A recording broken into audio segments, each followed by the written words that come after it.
नहीं होगी बाजार की, क्योंकि बाजार में कई दिनों से जो मिड कैप की और स्मॉल कैप्स की पार्टी जारी थी, आज उस पार्टी में थोड़ी खलल पड़ गई है और इनफैक्ट अच्छी खासी। इसी के साथ बाजार भी गिरावट पर बंद हुआ है। सेंसेक्स 94 अंक गिरा और निफ्टी 3 अंक गिरकर बंद हुआ। आज आईटी फार्मा को छोड़ दिया जाए तो सभी सेक्टर इंडेक्स में लाल निशान ही दिखाई दिया। तो आइए मार्केट पर हम विस्तार से बात करेंगे। हमारे साथ है हमारे सहयोगी सुमित मेहरोत्रा। तो सुमित, यही पूछेंगे सबसे पहले कि जो ये मिड कैप की पार्टी चल रही थी, आज अचानक या कहीं कि लगने वाला था, तो आज उस पर ब्रेक लगता हुआ क्यों दिखाई दिया, क्या कारण रहे? देखिए, आप 12% एक हफ्ते में चल चुके हैं, लगातार 9 दिन से विनिंग स्ट्रीक में है, तो कहीं ना कहीं तो वो थमनी ही थी, वो आज थमते हुए दिखाई पड़ रही है। तो एक नए रिकॉर्ड के बाद बाजार आमतौर पे थोड़ा ब्रीदर लेता है, तो वो ब्रीदर ही आज आप कह लीजिए देखने को मिला। लेकिन सबसे ज्यादा बिकवाली वहीं थी जहां पर सबसे ज्यादा तेजी देखी गई है। जो स्टॉक एक महीने में 80%, 40%, 50% चले, उनमें आज लोअर सर्किट लगते हुए दिखाई पड़े 10% के, 15% के आसपास के। तो आज पहले तो फर्स्ट हाफ में बढ़िया तेजी थी, लेकिन सेकंड हाफ के अंदर बिकवाली आई। इंडेक्स फ्रंट पे वो बिकवाली आपको शायद ना भी दिखाई पड़े, लेकिन मिड कैप स्मॉल कैप में बिकवाली कहीं ज्यादा हावी थी। इसलिए साल की सबसे बड़ी इंट्राडे गिरावट एक ही दिन में आपने मिड कैप स्मॉल कैप में देख ली। इसके अलावा आज आईटी फार्मा, क्योंकि ये सबसे डिफेंसिव स्पेस था और जो अब तक चला नहीं था, तो वो चलना शुरू हुआ और उसके दम पर मार्केट को थोड़ा बहुत सपोर्ट रहा। लेकिन बैंक्स में प्रेशर, पीएसयू में प्रेशर, रियल्टी में प्रेशर, मेटल में प्रेशर, जो कि भारी भरकम बिकवाली आते हुए दिखाई पड़ी। इसके अलावा स्टॉक स्पेसिफिक इंपैक्ट तो कहीं ज्यादा था। ऑटो, इंफ्रा शेयरों में बिकवाली थी। और अगर आप ब्रॉडर मार्केट देखेंगे तो हर एक बढ़ने वाले शेयर के सामने 8 से 9 गिरने वाले शेयर खड़े थे। तो इस तरह की एक भारी एडवांस डिक्लाइन के बीच में मार्केट्स की आज क्लोजिंग होते हुए दिखाई पड़ी। राइट, तो चलिए अब थोड़ा स्टॉक स्पेसिफिक देख लेते हैं। तो कुल मिला के कैसा रहा बाजार का हाल, अगर पर्टिकुलर स्टॉक्स की बात करें? देखिए, तो आज आईटी और फार्मा का दिन रहा, थोड़ा सपोर्ट वहीं से आया। तो निफ्टी के टॉप गेनर्स में आपको दिखाई पड़ेगा टीसीएस, जो कि आज बड़े समय बाद लंबा पार्टिसिपेट करता हुआ दिखाई पड़ा। लार्सन, न्यूज फ्लो का इंपैक्ट। इन्फोसिस आज नए हाइस पर, और अल्ट्राटेक सीमेंट करीब 1.5% की तेजी यहां आई। गिरने वाले शेयरों में BPCL, NTPC, power grid, Adani enterprises, कुछ ऐसे नाम जो कि 3 से लेकर 4.5% तक टूटते हुए दिखाई पड़े। मिड कैप में आज आईटीआई चला, न्यूज फ्लोज के दम पर ये लगातार तेजी है। Brightcom, Sundaram finance, blue dart, यहां पर खरीदारी का दौर बनता हुआ दिखाई पड़ा। मिड कैप में गिरने वाले शेयरों में तमाम पीएसयूज, कोचिन शिपयार्ड 11% नीचे, बीईएमएल 11.5% नीचे, बीएचईएल 10% नीचे, और इंडिया बुल्स रियल एस्टेट यहां पर भी 10% के आसपास की बिकवाली आते हुए दिखाई पड़ी। मीडिया स्पेस में Dish TV, TV 18, Hathway, network 18, यहां पर थोड़ा बहुत फ्लो आता हुआ दिखाई पड़ा। लेकिन रियल एस्टेट में बिकवाली थी। इंडिया बुल्स रियल एस्टेट में, प्रेस्टीज एस्टेट में, ओबरॉय रियल्टी में सुबह 5 से लेकर 11% तक का फॉल यहां पर आता हुआ दिखाई पड़ा। तो ओवरऑल एक जो प्रेशर था वो कैश मार्केट के स्टॉक में, मिड कैप में, स्मॉल कैप में कार्नेज काइंड ऑफ देखने को मिला आज के सत्र में। राइट सुमित, तो क्या कहते हैं आप? मतलब आपने जैसे कहा कि ये होना तो था ही, लेकिन इतनी जल्दी होना था या थोड़ा और इसको चलना था, या फिर आगे हम देखेंगे कि ये थोड़े दिन तक अब इसी तरह का मार्केट में थोड़ा कोहराम सा जारी रहेगा? आज दोपहर 1 बजे के अराउंड हमने एक लिंक किया था, एक सेगमेंट किया था। उस सेगमेंट में ये चीज मेंशन की गई थी कि कैसे जो बढ़िया तेजी 1 महीने में हमने स्टॉक्स में देखी है, उनमें किस तरह का सेल ऑफ आता हुआ दिखाई पड़ा है। तो वो तमाम स्टॉक जहां पर पीएसयूज क्योंकि फ्लेवर थे हाल फिलहाल के, और उनमें बढ़िया तेजी देखने को मिली, करीब 15%, 20%, 50%, कुछ में तो 80-90% तक की तेजी थी 1 महीने में। वो 80-90% की जो तेजी है वो कहीं तो कूल ऑफ करेगी। वो कूल ऑफ हुई है, कूल ऑफ हुई है 10% फॉल के साथ, 15% फॉल के साथ, 20% फॉल के साथ। तो थोड़ी बहुत कूल ऑफ आप उसे कह सकते हैं, स्टेबल हुआ है। आज चला क्या चला, वो जो अब तक नहीं चल रहा था, मिसाल तौर पर आईटी नहीं चल रहा था, आईटी में लार्ज कैप नहीं चल रहे थे, वो चलने शुरू हो गए। तो बाजार में पैनिक तो नहीं है, लेकिन हाँ, क्योंकि इतनी बड़ी तेजी के बाद थोड़ा कूल ऑफ है, तो उसमें इतना घबराने वाली चीज नहीं है, हल्का फुल्का चलता ही रहेगा। अब वो हो सकता है जहां पर बहुत ज्यादा जोरदार बाइंग थी वहां कंटिन्यू रहे सेल ऑफ, लेकिन जो इसके बीच में पिस गए हैं बीच में छोटे मोटे स्टॉक, वहां पर वापस स्टेबल नॉर्मल सिचुएशन आ जाएगी। तो वहां इतनी कोई बिकवाली वाली बात नहीं है। लेकिन आपको भी ये बात पता है कि जो स्टॉक कुछ महीनों पहले 30 रुपए का था, वो एकदम से 150 रुपए का बिकने लग जाएगा, तो बाजार उसको कहीं ना कहीं तो राइट साइज करेगा ही। वही राइट साइजिंग आपको दिखाई पड़ रही है। संतुलन साधने की कोशिश की बाजार ने। बहुत शुक्रिया सुमित इस अपडेट के लिए, इस एक्सप्लेनेशन के लिए। तो जैसा मैं कह रहा था, बाजार में 7 से 8% की तेजी और संभव है, ऐसा कह रहे हैं मैराथन ट्रेंड्स पीएमएस के सीईओ अतुल सूरी साहब। और वो ये भी कहते हैं कि मिड कैप और स्मॉल कैप की रैली कोई बबल नहीं है और निवेशक लंबी अवधि के लिए मिड और स्मॉल कैप में निवेश कर सकते हैं। मुझे लगता है कि अभी भी इस मार्केट में जूस है। मेरा इंडेक्स का टारगेट 21,500, 1 साल से मैं ये बोल रहा हूँ, 20,000 पहुंचा है। मुझे लगता है कि और भी आगे है। वो यहाँ से भी समझिए 7-8% की और तेजी है। अगर आप बहुत शॉर्ट टर्म देखें तो हमें लगता है कि ये बबल है। बट इसे अगर हम लंबे टाइम से देखें, 2 साल, मैं नहीं कहता 3-5 साल, उसमें तो और भी अच्छी पिक्चर लगेगी, बट अब 2 साल ही अगर इसको खींच लीजिए तो आप देखेंगे कि बॉस ऐसा नहीं है, इसमें और भी है। देखिए छोटे मोटे करेक्शन जैसे आज आ रहे हैं आते रहेंगे, 3-5% का कोई नहीं जानता, बट द फैक्ट इज कि जो डायरेक्शन है, जो ट्रेंड है, आज जो मैं इन्वेस्टर हूं, मेरा क्वेश्चन क्या है कि मैं अगर पूरा बुक कर लूं, या अगर मेरे पास कैश है, या मेरे पास स्टॉक है, मेरे हिसाब से अभी भी इस मार्केट में जूस है और मुझे लगता है कि आदमी को होल्ड करना चाहिए और पार्टिसिपेट करना चाहिए। चलिए, तो बात हो गई बाजार की, लेकिन आज की एक और बड़ी खबर रही जिसने एक वक्त में काफी सनसनी फैला दी थी बाजार में, लेकिन बाद में उसमें फिर कुछ सफाई आई, और वो ये रहा कि आज ऑटो कंपनियों की संस्था सियाम के सालाना सम्मेलन में ट्रांसपोर्ट मंत्री नितिन गडकरी ने एक बयान से थोड़ी देर के लिए, जैसा मैंने कहा, हड़कंप मचा दिया। गडकरी साहब ने कहा कि वो वित्त मंत्री से कहेंगे कि डीजल गाड़ियों पर 10% एक्स्ट्रा टैक्स लिया जाए। लेकिन इसके बाद मीडिया में इसको लेकर रिपोर्ट्स चलने लगी, तो सरकार डीजल गाड़ियों पर टैक्स लगाने पर विचार कर रही है, इस तरह की बातें आने लगी। इसके बाद तुरंत ही खुद गडकरी साहब ने और वित्त मंत्रालय के सूत्रों ने एक सफाई जारी की और कहा कि ऐसे किसी प्रस्ताव पर फिलहाल विचार नहीं चल रहा है। तो आइए अब आपको सुनाते हैं कि गडकरी जी ने अपने पहले बयान में क्या कुछ कहा था, उसके बाद हम उनका वो ट्वीट भी आपको बताएंगे। आज शाम को 5:30 बजे वित्त मंत्री मेरे घर पर एक मीटिंग के लिए आने वाली है, और मैं उनको रिक्वेस्ट करने वाला हूं कि आने वाले समय में डीजल से जो भी इंजन चलाते हैं उसके ऊपर एडिशनल 10% जीएसटी लगाओ, ताकि जल्दी इसका ट्रांसफॉर्मेशन होगा, नहीं तो लोग जल्दी सुनने के मूड में नहीं है। लगातार ऑटोमोबाइल मैन्युफैक्चरिंग 10 के बजाय 15%, 18% बढ़ रहा है, और फॉसिल फ्यूल का इंपोर्ट भी बढ़ रहा है, और ऐसे ही बढ़ता रहेगा तो आप तो खुश होंगे ही, पर पोल्यूशन से हिंदुस्तान की जनता बहुत दुखी होगी। और इसलिए जल्दी डीजल पेट्रोल को छोड़कर नए मार्ग पर पोल्यूशन मुक्ति की तरफ आप सहयोग करिए, ये मेरा आपसे अनुरोध है। तो पहले मंत्री जी का बयान, उसके बाद सफाई, थोड़ा मामला उलझ सा गया। अब इस मामले को सुलझाते हैं, हम चलते हैं हमारे economic policy editor Lakshman Roy के पास। तो लक्ष्मण, क्या रहा? देखिए, बयान तो हमने सुना दिया, फिर उसके बाद ट्वीट भी आया, वित्त मंत्रालय की तरफ से भी सफाई आई, तो क्या चीज थी जो गोल गोल घूम गई? देखिए, दरअसल इसको इस तरीके से देखिए कि गडकरी के बयान और गडकरी की मंशा दोनों में अंतर्विरोध पैदा हो गया। मंशा ये थी कि हम ऑटो इंडस्ट्री को ये बताएं कि आप डीजल की गाड़ियां बनाना थोड़ा सा कम करिए, डीजल की गाड़ियों का उत्पादन कम हो, और आप वैकल्पिक फ्यूल की तरफ अपना रिसर्च बढ़ाइए, और खासतौर से बायोफ्यूल या फिर एथनॉल से चलने वाली गाड़ियों के इंजन को डेवलप करिए। क्योंकि हमारे बार बार कहने के बावजूद आप ऐसा नहीं कर रहे हैं, तो हम आप पर टैक्स लगा देंगे, और टैक्स लगाने के लिए वित्त मंत्री को कह देंगे कि 10% का एडिशनल टैक्स लगा दीजिए। ये जो लाइन उन्होंने बोल दिया, उससे हड़कंप बच गया। और ये लाइन जब बोला, तभी हम लोगों ने अपने चैनल पर सफाई भी दी थी कि दरअसल गडकरी ऐसे बढ़ चढ़कर बयान देने के लिए जाने जाते हैं, लेकिन उनकी सोच बिल्कुल साफ होती है। वो दरअसल कहना ये चाह रहे हैं कि आप पॉल्यूशन कम करने वाली गाड़ियों को लाइए, पॉल्यूशन बहुत ज़्यादा बढ़ रहा है। 2070 तक हमें नेट कार्बन एमिशन पर जाना, जीरो कार्बन एमिशन पर जाना है, प्रदूषण बिल्कुल खत्म करना है। इसके लिए हमें ज़रूरी है कि वैकल्पिक फ्यूल वाली गाड़ियों को लाना है।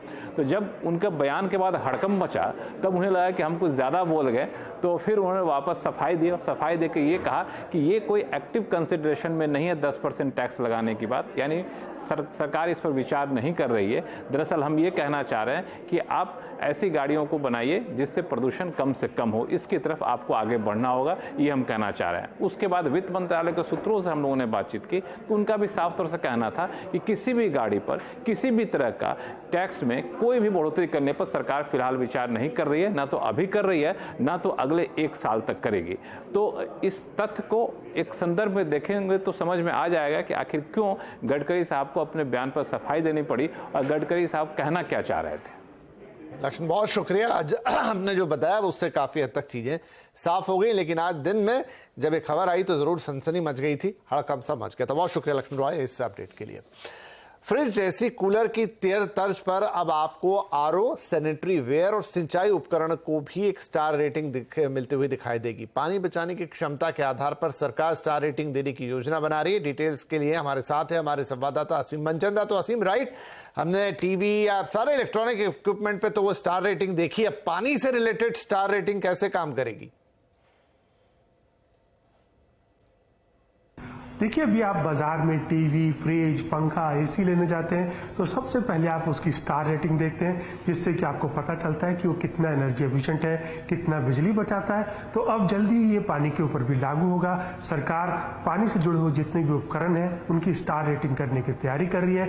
इससे आपको पता चलेगा कि आरओ, वाटर डिस्पेंसर, सिंचाई के उपकरण, सैनिटरी वेयर वो कितना पानी बचाते हैं। इसके लिए जल शक्ति मंत्रालय नेशनल वाटर एफिशिएंसी ब्यूरो बनाने की तैयारी कर रहा है। एक बार ये ब्यूरो बन करके तैयार हो जाएगा तो ये पानी से जुड़ी जितनी भी अप्लायंसेज हैं उनकी ब्लू लेबलिंग करेगा, उनको स्टार रेटिंग देगा, तो आप उनको खरीदने से पहले आपको पता चल पाएगा कि ये कितना पानी को बचाते हैं। सरकार ये चाहती है कि पर्यावरण को बचाया जाए, पानी को बचाया जाए। बिजली पर ऑलरेडी इसको लागू हो चुका है।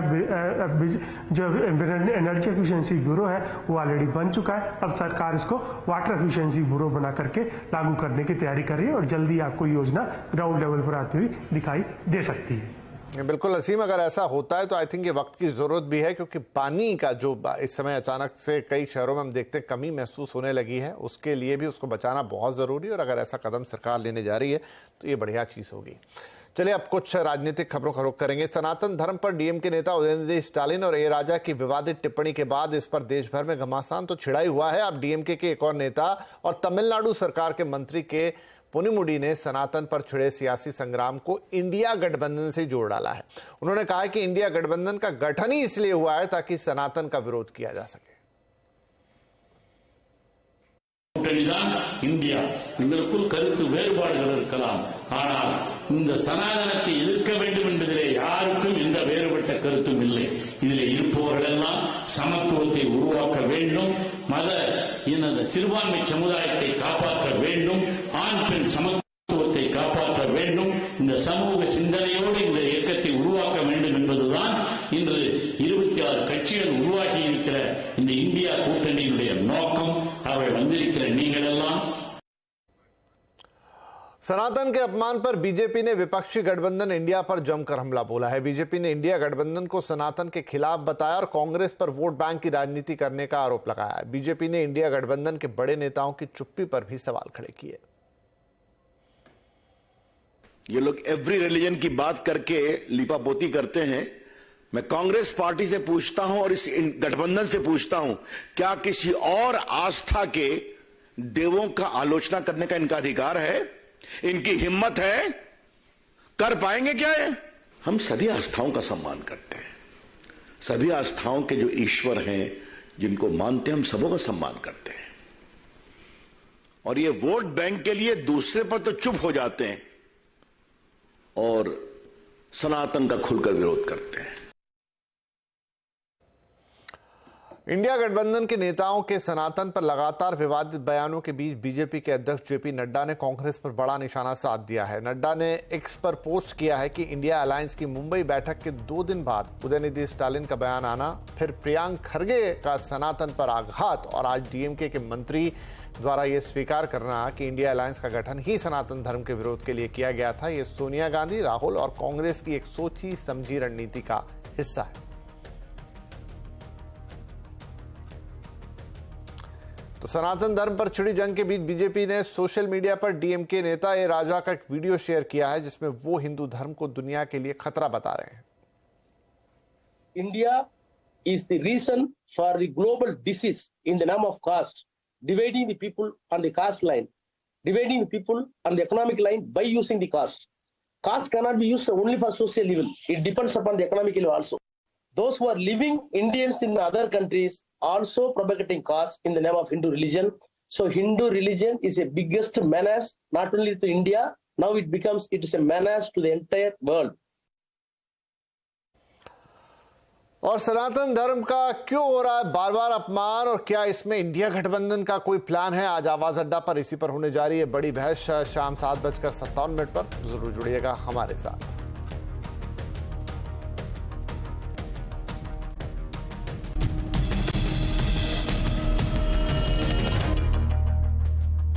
Welcome back. आप देख रहे हैं आवाज समाचार। अब टेक की दुनिया से बड़ी खबर और वो ये है कि आज नया आईफोन 15 लॉन्च होने वाला है। रात में एप्पल वंडरलस्ट इवेंट में इस बार बहुत कुछ होगा। तो क्या क्या होने वाला है हमें सब बताने के लिए है हमारे साथ हमारी टेक एक्सपर्ट शिवानी घरत। तो शिवानी, बाकी तो बहुत चीजें होंगी इस इवेंट में, लेकिन पूरी दुनिया की नजर या इंडियंस की नजर खासतौर पर नया आईफोन, क्या कुछ नया रहने वाला है उसमें?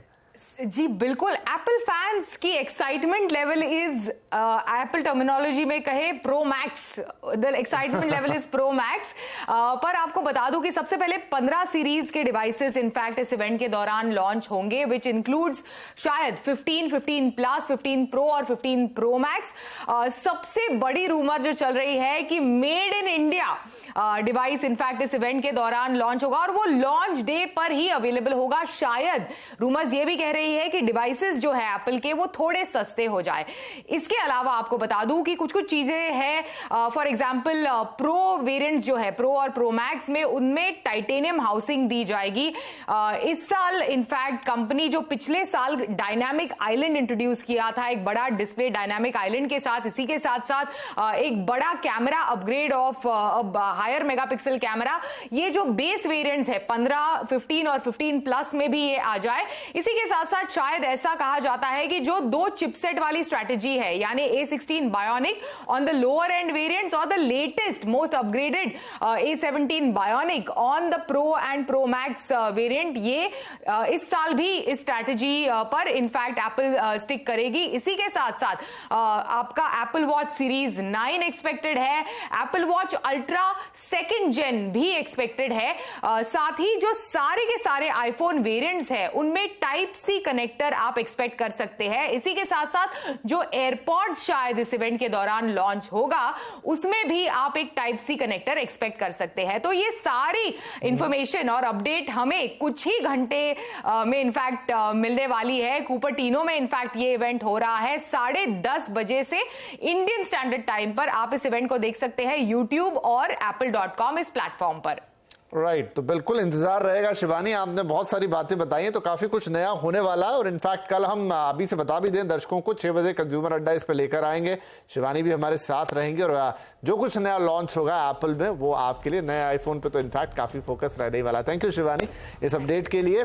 तो इंतजार रहेगा आज रात 10:30 बजे का। और चलते चलते आपको बता दें कि आज कंज्यूमर अड्डा में क्या है। तो 35 देशों में हुई एक स्टडी में पता चला है कि एशिया के लोग रात में देर से सोते हैं और 6.5 घंटे से भी कम सो पाते हैं। कम सोने से सेहत पर खराब असर होता है, ये तो हम जानते हैं, लेकिन इतना कम सोने से, और एशियंस में ऐसा क्या है कि भाई हम इतना लेट सोते हैं, हम कुछ गलत कर रहे हैं? क्या है दिक्कत नींद के साथ हमारी? तो देर से सोना, सेहत खोना, 5:57 पर जरूर जुड़े हमारे साथ, क्योंकि इस समय सोना ही सबसे खरा सोना है, क्योंकि नींद से ही सारे इश्यूज हो रहे हैं इन दिनों। ठीक है, अभी आपसे इजाजत लेते हैं, फिर मुलाकात होगी। नमस्कार।